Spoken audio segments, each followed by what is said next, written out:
کیا امت مسلمہ اس وقت اللہ تعالیٰ کی لعنت میں گرفتار ہے؟ دیکھیں، اس سوال کا جواب تو ہاں میں ہے، یعنی بالکل بے شک انسان جب دنیا میں آ جاتا ہے تو اللہ تعالیٰ اس کو مجبور نہیں کرتا مقصد زندگی کو پورا کرنے کے لیے۔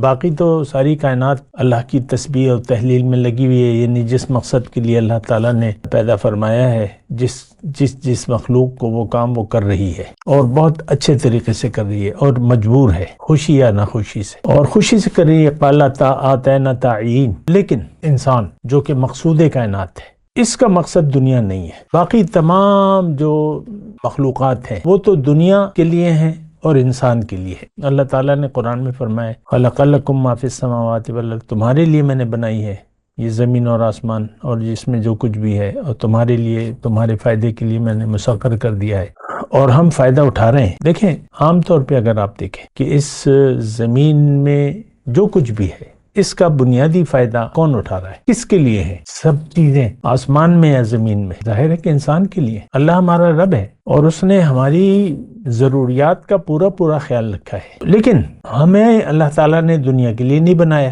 یعنی ظاہر کے لیے نہیں بنایا، ہمیں باطن کے لیے بنایا ہے۔ ظاہر کے لیے زندگی گزارنا ہمارا مقصد نہیں ہے، ہمیں باطن کے لیے اللہ تعالیٰ نے پیدا کیا ہے۔ وہ مقصد نظر نہیں آ رہا، وہ فائدہ نظر نہیں آ رہا، اس کے لیے ہمیں اللہ تعالیٰ نے پیدا فرمایا۔